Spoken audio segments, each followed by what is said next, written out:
ISKCON যদি এই বাংলাদেশে গৌর গোবিন্দের ভূমিকায় আসতে চায় তাহলে আমরা শাহজালালের ভূমিকায় তাদেরকে প্রতিহত করবো ইনশাআল্লাহ। যেভাবে সন্ত্রাসী ছাত্রলীগকে নিষিদ্ধ করা হয়েছে ঠিক তেমনি ভাবে ইসকনকে বাংলাদেশে সন্ত্রাসী সংগঠন হিসাবে নিষিদ্ধ করতে হবে। যদি নিষিদ্ধ করা না হয় বাংলার মুসলমানরা গর্জে উঠবে, ইসকনের চেলা চামুন্ডারা বাংলাদেশে থাকতে পারবে না ইনশাআল্লাহ।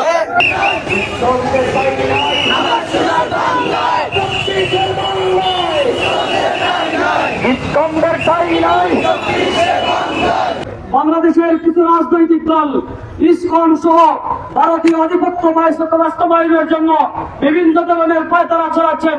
আমরা হুঁশিয়ার করে দিতে চাই, 24-এর স্বাধীনতার সময় ভারতীয় দালালেরা বাংলাদেশের ফ্যাসিবাদীরা যেভাবে বাংলাদেশ থেকে পলায়ন করেছে, এই দেশে যদি নতুন করে কেউ ফ্যাসিবাদ কায়েম করতে চায়, ভারতীয় আধিপত্য কায়েম করতে চায়, আমরাও তাদেরকে ওই ফ্যাসিবাদের মতো বাংলা ছাড়া করবো ইনশাআল্লাহ। আগামী আন্দোলনে রাজপথে জমিয়তে উলামা ইসলাম ছাত্র জমিয়তের যে কোনো কর্মসূচিতে আপনাদের পাশে থাকার উদাত্ত আহ্বান জানিয়ে আমি আমার সংক্ষিপ্ত বক্তব্য এখানে শেষ করছি।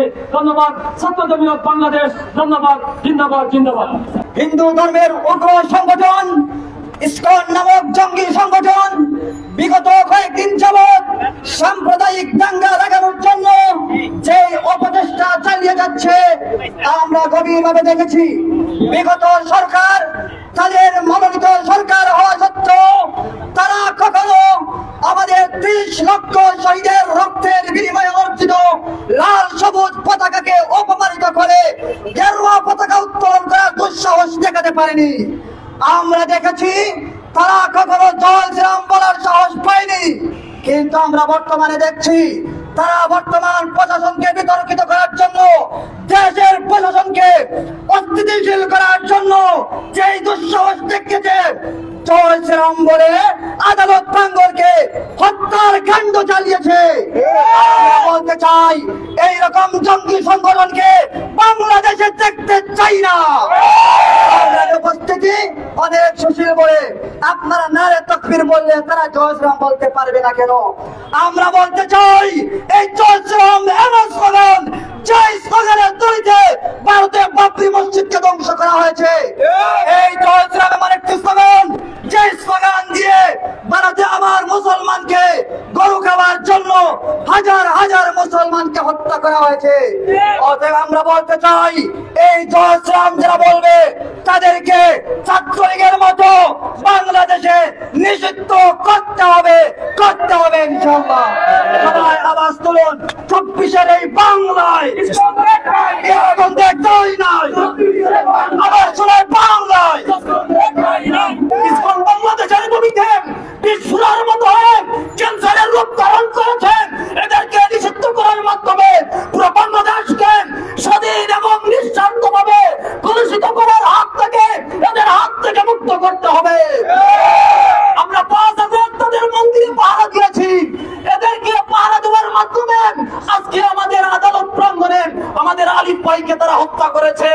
অতএব তারা হত্যা করার মাধ্যমে তাদের চেহারা উন্মোচন করেছে। এদেরকে যদি নিষিদ্ধ না করা হয় তাহলে বাংলাদেশের অবস্থার যে বিরাজতা তৈরি হবে সরকার তা কুলান দিতে পারবে না ইনশাআল্লাহ।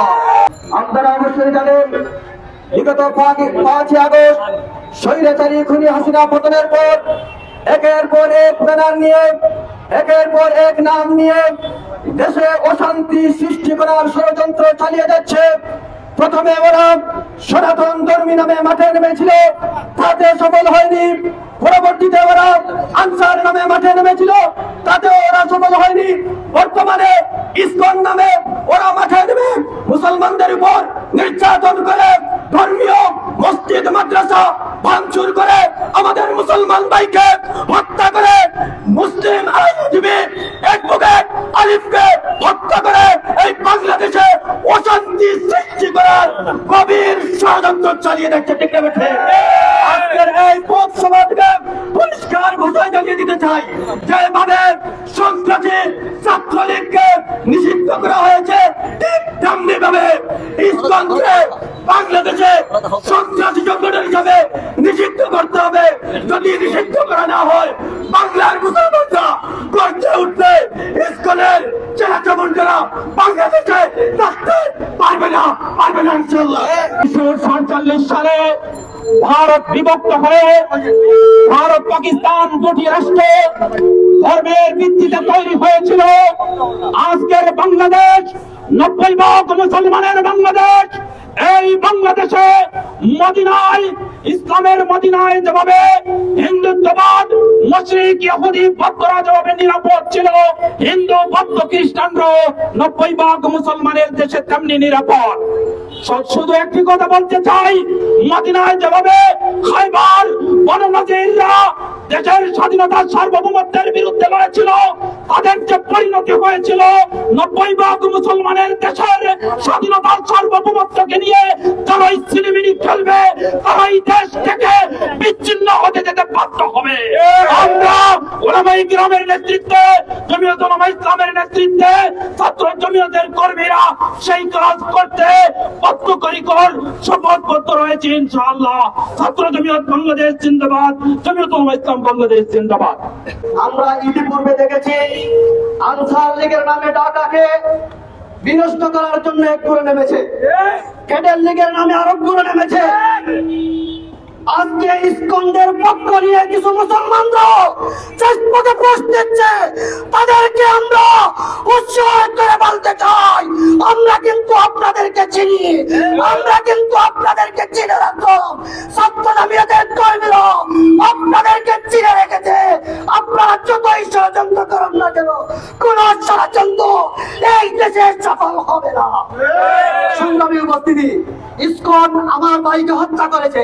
আমরা দেশ স্বাধীন হওয়ার পরে কওমি মাদ্রাসার ছাত্ররা মন্দির পাহারা দিয়েছে। আজকে তার ফসল হিসাবে আরিফ ভাইকে হত্যা করা হয়েছে, মসজিদে হামলা করা হয়েছে। আমরা সেই ইতিহাস বলি না। আমরা আজকে নির্দিষ্ট এই মাঠ থেকে বলতে চাই, 16 বছর এই রাজপথে রক্ত দিয়েছি, এখনো রক্ত দেওয়ার জন্য হাজার হাজার ছাত্র জমিয়তের কর্মীরা প্রস্তুত হয়েছে। আমি ছাত্র জমিয়তের কর্মীদেরকে বলতে চাই, আপনারা কি প্রস্তুত হয়েছেন?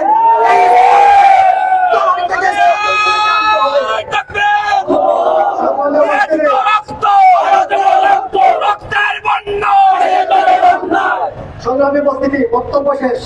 নেতৃবৃন্দ রয়েছেন, বক্তব্য দিবেন।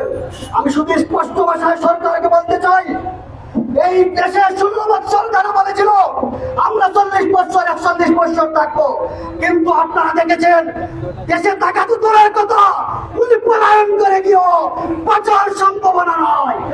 আজকে সরকারকে বলবো, এই দেশে ওনাকে যদি আনার করে ষড়যন্ত্র করা হয়, ছাত্র জনতার আন্দোলনের সাথে ছাত্র জমিয়ত, যুব জমিয়ত, জমিয়তের কর্মীরা মাঠে নেবে, তা প্রতিহত করবোই করবো ইনশাআল্লাহ।